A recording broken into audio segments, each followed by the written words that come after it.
Alright, so, I first battled my opponent, Fat Jesus, not so long ago, but being that sometimes the streams are slow, some of these people are getting rematches, so make sure you follow me on Twitch if you want to battle me, and I am taking all challenges on my Twitch channel whenever I am streaming Wi-Fi battles. Not always am I streaming Wi-Fi battles, but I do like to stream Wi-Fi battles most streams so I can get some things to post on YouTube.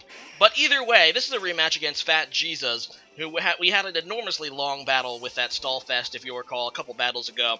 Either way, I lead with my Pidgeot. Someone in my stream chat wanted me to try Mega Pidgeot, so I did.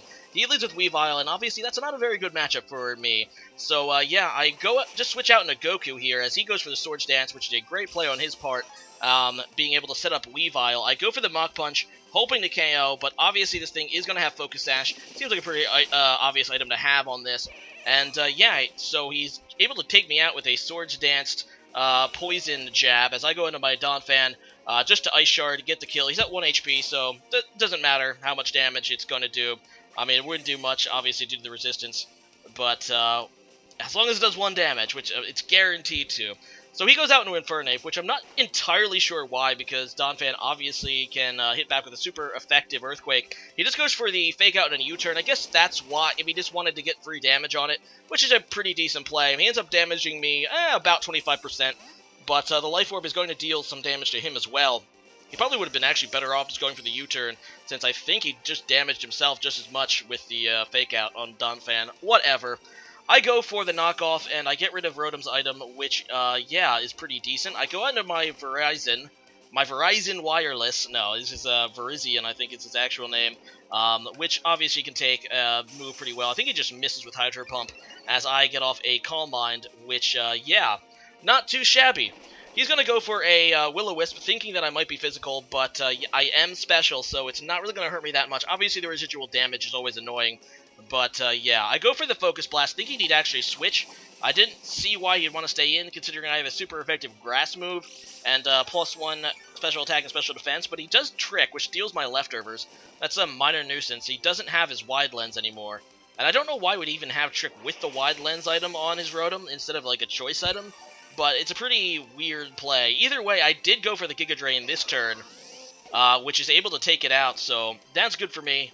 And Verizion here is looking pretty strong. So he goes out into Mew, and Mew is one of those Pokemon, you just never know what it's going to do. It can have so many different movesets. I go into Bronzong, figuring I should be able to wall most Mew sets, and he has Swords Dance, meaning it's a physical Mew, which is definitely interesting. Most of the time I see special ones or bulky ones, not so much physical ones anymore. Either way, he's going to go for the, was that Brick Break, or which one was that? And yeah, I set up the Stealth Rocks. I think that was the Healing Punch thing. Drain Punch, I think that's what he was using.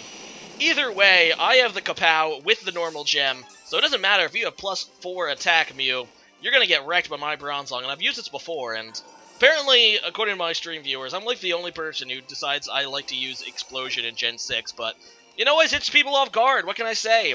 Even though I've used these Pokemon in the past, I've used Bronzong in a previous match, and that Claydol from last video a couple times. But, yeah, that's pretty cool. Take out that Mew, as he goes out into his Manectric, which is obviously his Mega Evolution Pokemon. And that's not a very good matchup for me yet again with Pidgeot, so I'm just going to switch out, not wanting to lose it. And I switch out into Donphan, hoping that he will go for the Thunderbolt. And, yeah, he does go for the Thunderbolt, which is good for me, because obviously it doesn't do any damage. And he does have Hidden Power Ice, which, yeah, a lot of these things carry that. I think I can take at least one and just go for the Earthquake, hoping to kill. And, yeah, we'll see. I do have -1 attack due to the Manectric's Intimidate. And, yeah, it doesn't quite kill, but looking at his HP, I think I can get him with the Ice Shard, and that's 2 kills for Ice Shard already, in this match, which is pretty cool, I must say. Either way, he goes back into Infernape and does his Fake Out and U-turn thing, and I'm just going to let him do it. It's going to do a lot of damage to Infernape. Obviously, Donphan is going to die, but then he's going to switch, and I'm going to be able to see what he switches into first, so advantage me. And, yeah, he's going to switch back out. I think he only has 2 Pokemon left at this point, so I kind of knew he was going into Skarmory anyway. Regardless, yeah, I have a perfect Pokemon for Skarmory, my Pidgeot. Finally, going to come in and actually do something. I Mega Evolve, and I do have Heat Wave, which will murder the Skarmory. As most of you know, I think at this point, while normal Pidgeot is more of an attacking Pokemon, physically attacking Pokemon, Mega Pidgeot is a special attacking monster. It has a huge amount of special attack, which makes for some interesting movesets, considering Pidgeot actually does get some decent special moves, including Hurricane and Heat Wave. But yeah, his last Pokemon is Infernape, so I'm just going to finish him off with the Overkill Hurricane. It probably didn't need to come to that, but yeah, it's dead. Either way, that was a good game, Stefan, aka Fat Jesus, and this battle is going to go up around the same time as Thanksgiving in the States. I just want to know, obviously not everyone celebrates Thanksgiving. I do have quite a few international viewers, but how are you spending the holiday? And if you're in the, overseas, what are you doing this weekend? How about that? But as for me, I'm focusing on the three Fs: football, food, and friends. And yeah, that's pretty much how it's going to do. Well, friends and family for that matter. The four F's, I guess: football, food, friends, family. And that's what Thanksgiving is all about, pretty much.